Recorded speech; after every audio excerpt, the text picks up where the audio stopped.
Hi almal, ek is Danel en ek groet julle in die wonderlike naam van Jesus Christus.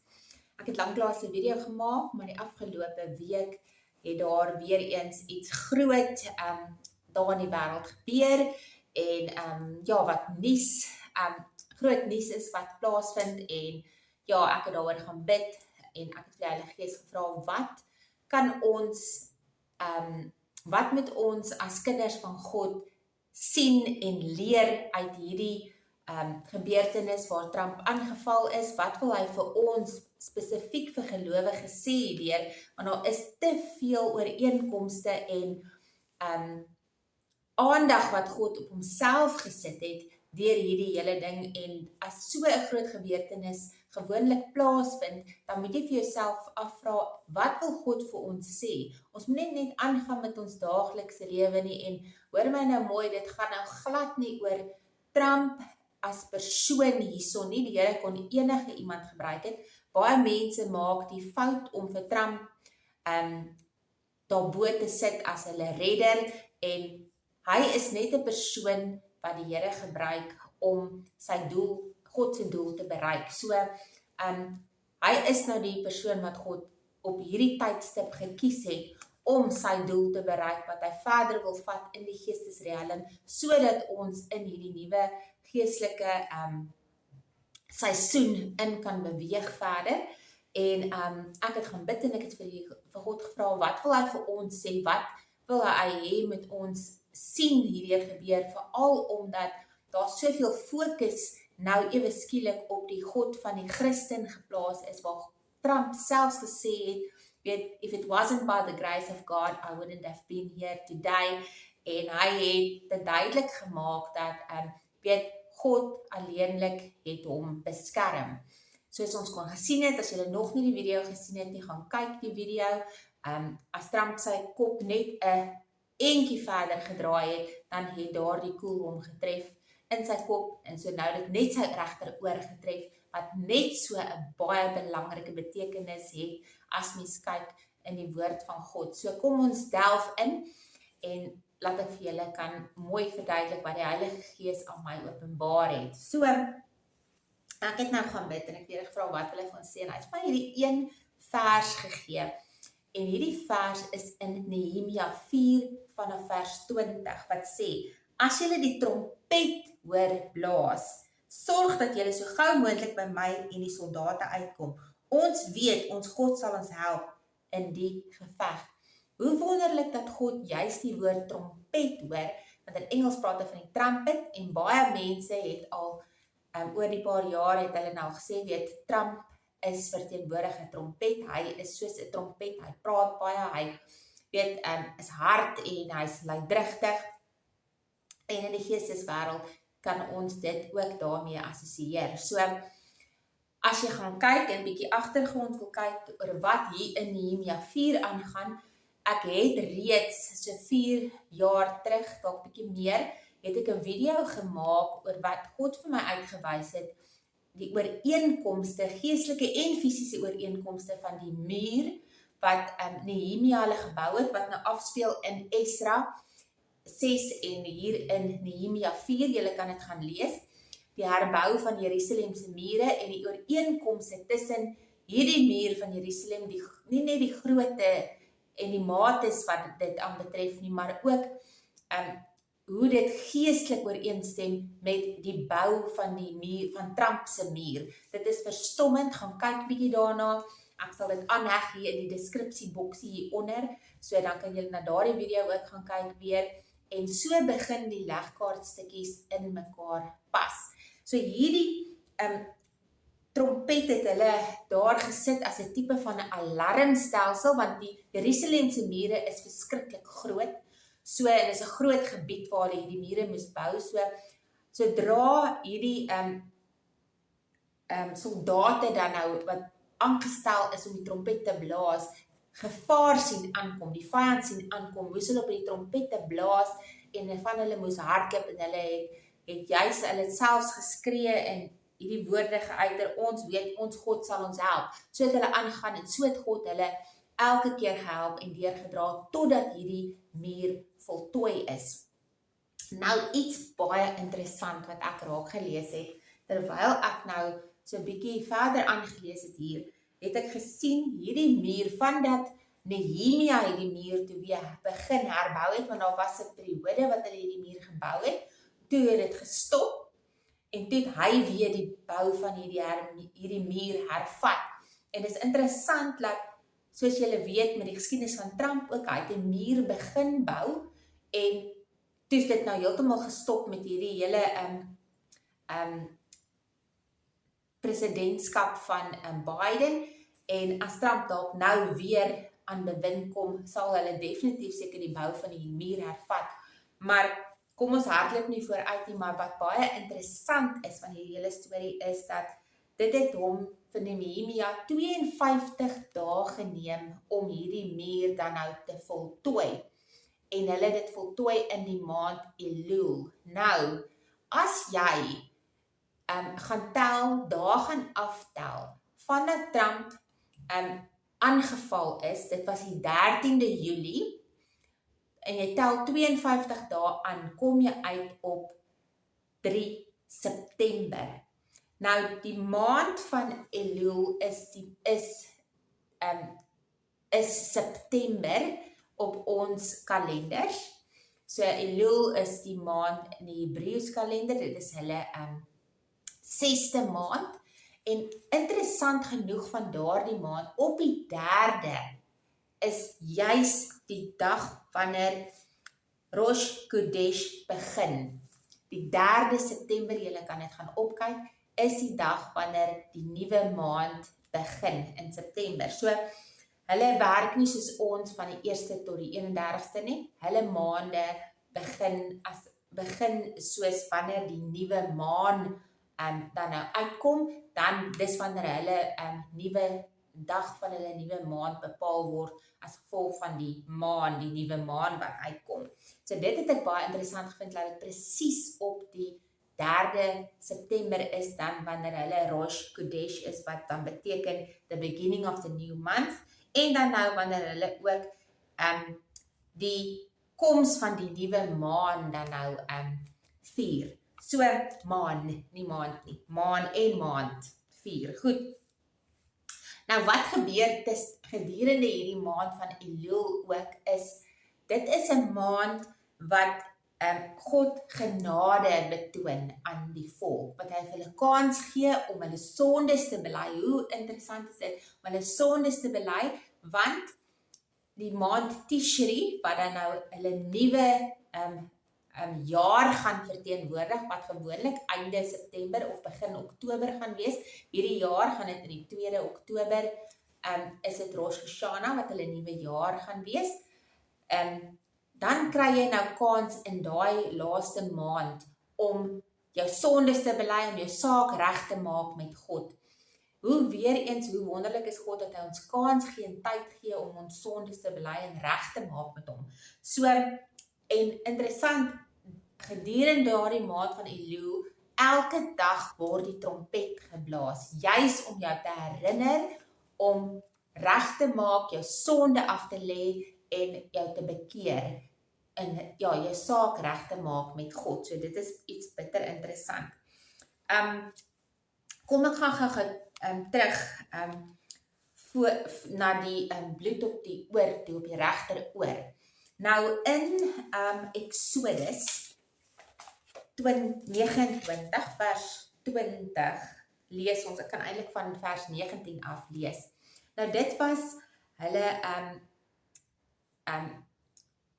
manier gewees om priesters half te salf, kan mens sê, in die tyd om jou toe te wy aan God. So hulle het dan 'n ram gevat en hulle het dan die bloed van die ram aan die regter oor 'n gedeelte punt van die oor gesmeer, die regter vinger, die regter voet het hulle dit gesmeer. En dit is wat dit beteken. Die bloed wat aan die regter oor, regterhand, regtervoet toegedien is, het aangedui dat al die liggaamlike lede, siel as ook geestelike vermoëns van die priesters aan God en sy diens toegewy moes word. Hulle verteenwoordig die horende, werkende en lopende lede van die liggaam. Priesters moes God en die wet hoor en gehoorsaam met hulle hande werk om hulle diens te verrig en in al die weë van God te wandel. So hier het 'n geestelike merking basies plaasgevind in die geestesrealm, daai bloed wat op Trump se oor was, want God wil hê Trump moet besef, hy moet nou luister, hy moet hom bekeer in hierdie laaste maand, want daar's groot dinge wat gaan gebeur. Onthou, God werk nie op ons kalender nie, hy werk op die Hebreëse Bybelse kalender. So hulle nuwe jaar begin September, so hulle het nou nog eintlik Oktober nou, maar hulle het nou nog kans in hierdie tydperk van nou af, het ons kans om hulle te bekeer, om Jesus aan te neem as hulle verlosser. So hoe wonderlik is dit nie, ons weet nie wat gaan gebeur in die toekoms, ons weet nie hoekom God wil so dringend hierdie trompet blaas of ons sê, maar kry jou lewe reg nie. Ons kan maar net sorg dat ons lewe reg is ten alle tye. Ek wil net ook dit noem, ek sit geen spesifieke datums daar uit, dan sê ek nou vir jou, dit is wanneer die wegraping gaan plaasvind, of enigiets van so iets nie. Ek sê net, God sit sekere merkings, daar wat hy omkring, om te sê, luister, dit is dele op my kalender, wat ek merk, wat ek vir jou sê, wat in die nuwe seisoene, wat in die geestelike realm gaan plaasvind, skuwe wat gaan, as jy soos na 'n skaakbord kyk, skuwe wat gaan gebeur. Nou, iets baie interessant wat ook gebeur het, juis ook in hierdie week, is, ek het gesien, daar is 'n sanger, John Rich, hy het 'n liedjie uitgebring, Revelation, hy is 'n Amerikaanse liedjieskrywer en sanger, en hy het hierdie liedjie uitgebring, Revelation, wat openbaring is, en hy sê net, hy het 'n onderhoud gehad met, wat is die man, nou kan ek nie op sy naam kom nie, maar in elk geval, ek sal kyk of ek dit nou onthou, en dan sal ek dit net opsit later, of ek sal net vir julle sê, maar in elk geval, hy het nou hierdie onderhoud gehad, waar hy, vertel het, dat hy basies nie, hy het glad nie daaraan gedink om hierdie liedjie te skryf nie, dit is glad nie eers die tipe liedjies wat hy skryf nie, hy voel, God het dit absoluut net in sy gees begin, weet, 'n dringendheid in sy gees gemaak, en hy het hierdie liedjie begin skryf, hierdie woorde oor die hele boek van Openbaring, en dit het in hierdie week nommer 1 op die billboards behaal, ver bo alle ander sangers het dit nommer 1 bereik. Nou, toe hy hierdie onderhoud gehad het, het hy nogal gesê dat hy, een slegte ding van die hele onderhoud is dat hy nie glo aan die wegraping nie, laat die wegraping voor die 7 jaar verdrukking gaan plaasvind nie. Hy glo Christene gaan deur die 7 jaar verdrukking gaan. En dit is ongelukkig teenstrydig met wat die woord van God sê. Is nie iets waaroor ons gaan stry en debatteer nie, maar as jy God se woord mooi lees en mooi verstaan, dan sal jy sien dat ons hierdie wonderlike God het wat ons oor en oor waarsku en kans gee. Ek dink nie hierdie man John besef eintlik wat God deur hom probeer doen nie, want as jy luister na daardie lirieke van daardie liedjie, dan sal jy sien dit is 'n dringendheid waar God sê, maar weet, openbaring kom, hierdie gevare kom, hierdie oordeel kom, en Jesus kom terug. So, hoekom sal God die moeite doen om sy volk te waarsku deur so eers hierdie groot gebeurtenis van Trump? Dan is dit hierdie liedjie wat nommer 1 behaal en ewe skielik net uitkom. En weet, waar God mense waarsku, hy het selfs vir Noag gesê, weet, oor en oor waarsku die mense, maar dit bly die mens se eie keuse, of hy God se aanbod gaan aanvaar, of hy homself gaan bekeer, en Jesus as sy persoonlike saligmaker kan aanneem, sodat hy gered kan word. Maar ons het gesien wat het gebeur in Noag se tyd, slegs Noag en sy familie is gered.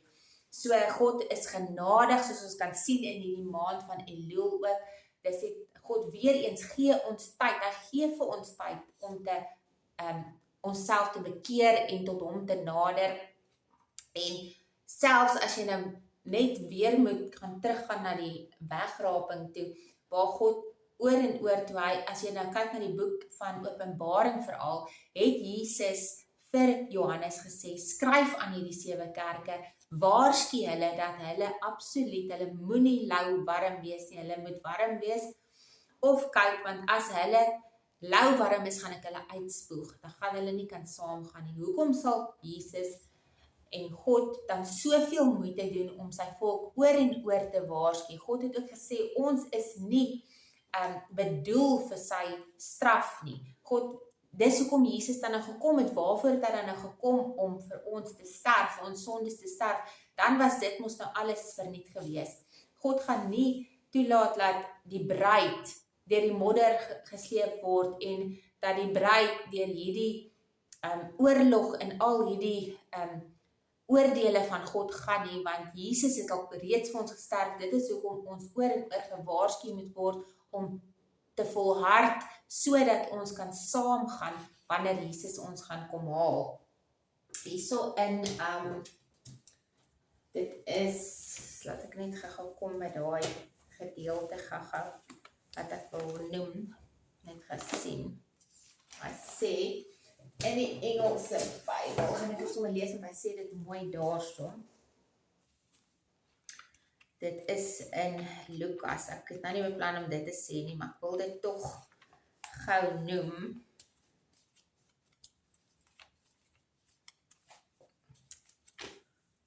Nou net gou vas.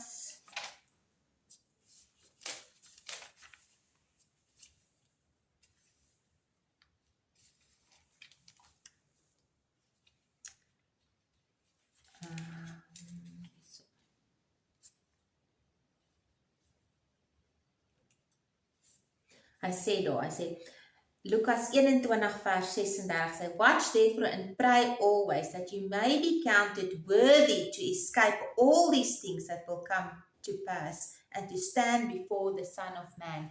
Ons moet gedurend bid, sodat ons hierdie dinge nie deur hierdie dinge hoef te gaan nie, sodat God ons kan red, dat ons waardig kan wees vir God. Ons moet gereed wees vir wanneer Jesus kom. Dit is hoekom hy ook gesê het, die verhaal van die 10 maagde vertel het. Net 5 was gereed, die ander was nie gereed nie.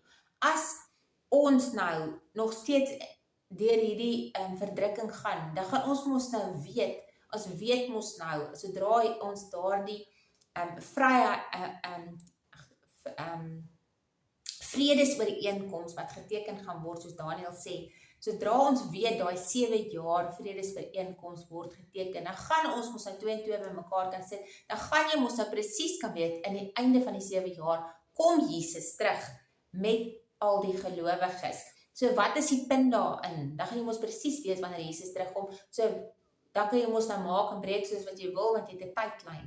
Want dis hoekom Jesus sê, want jy weet nie, jy moet nou gereed wees, vir wanneer hy gaan kom soos 'n dief in die nag. Daar gaan dit nie wees soos 'n dief in die nag nie, want jy gaan 'n spesifieke tydlyn hê. Dit is hoekom Jesus ons gaan kom haal, en dan gaan ons saam met hom terugkom aan die einde van die 7 jaar verdrukking. So, ek wil maar net graag vir julle noem het dat dit eintlik 'n baie interessante tyd is wat ons onsself in bevind. Julle met julle geestelike oë en ore oop hou en luister na die stem van die Heilige Gees, maak seker jou lewe is reg, maak seker jy lewe volgens God se wil, jy maak 'n verskil, sodat ander mense deur jou kan sien, daar is 'n lewendige God, daar is nie nou meer tyd vir speletjies nie, ons kan sien die wêreld raak al hoe meer chaoties, ons kan nie presies sê wanneer Jesus gaan kom nie, maar die tyd is besig om vinnig uit te hardloop, soos wat ons hierdie dinge dophou. Ons kan maar net bid, dat God vir Donald Trump sal beskerm, sodat hy kan doen dit wat God wil hê hy moet doen. Moenie op die man gefokus raak nie, hy's net 'n mens, God kan hom onmiddellik verwyder as God so sou verkies en iemand anders sal sit, maar God het hom juis beskerm vir 'n spesifieke doel wat God wil hê daar nog moet plaasvind. So, bid dat God se wil sal geskied, en rig jou oë op Jesus. Dit is die belangrikste wat ons kan doen. Hou die dinge dop en ja, moenie in vrees ingaan nie, want dit is onnodig. Ons weet, as jy saak reg is met God, weet jy kan enige dag sterf. Ons hoef nie bang te raak en sê, oeg, maar nou het ons nou vreesbevange raak, of wanneer gaan die wegraping wees nie, is dit nou in September, is dit volgende jaar, is dit oor 10 jaar nie, nee, jou lewe moet elke dag reg wees, want jy kan vanaand sterf, so dis onnodig om nou in hysterie te verval oor 'n datum, of 'n seisoen wat ons in beweeg. Ons kan net eintlik baie opgewonde wees, dat ons hierdie tyd tans beleef, presies kan sien, wat die Heilige Gees vir ons uitwys, en ja, dit is baie interessant, hoe die Here al juis vir my 'n paar jaar terug gesê het, daar is 'n moontlike assassin wat op Trump gaan plaasvind. So ja, mens moet regtig bid en luister na die stem van die Heilige Gees en dit nie net afmaak as net nog 'n stemmetjie nie. Dit is baie belangrik en dit is dringend dat ons by sy voete bly in hierdie tyd. So ja, mag julle 'n geseënde naweek verder hê en bly bid en kom ons sluit net vinnig ons oë. Almagtige God en Vader, baie dankie Here dat U weet, dit is wat ons nou moet hoor. Here, U gesalfdes, U kinders, Here, dat daar vir ons, dat ek bid Here dat hulle oë en ore oop sal wees, hulle harte ontvanklik sal wees, Here, vir hierdie woord, en dat hulle oë sal rig op U, Here, en dat hulle nie net na enige ou se praatjies sal luister nie, maar Here, dat hulle op hulle knieë sal gaan en gaan hoor, wat wil U vir hulle sê, Here, want hierdie boodskap is tog dat ek na myself moet kyk, dat ek moet kyk wat in my lewe verhinder dat ek dalk saam met U kan gaan wanneer U my gaan kom haal. Here, dit is die groot boodskap hierso. Ek bid dat ieder en elke een wat hierna luister dit te harte sal neem, Here, en dat hulle sal besef hulle moet wakker word. Daar's dinge wat gebeur daar buite. Ons lewe nie net van om wakker te word en te gaan slaap dag in dag uit, week in week uit, jaar in jaar uit nie, maar dat ons op 'n spesifieke tydlyn is wat U daar gestel het, Here, en die tyd hardloop uit en U wil graag soveel mense moontlik saam met U neem. Ek bid dit, Here, nie omdat ons dit verdien nie, maar uitleenlik uit U wonderlike genade, gaan met elkeen wat luister na hierdie woord, Here, seën hulle families, ek bid dit in Jesus naam, amen. Tot ons volgende keer weer gesels, shalom.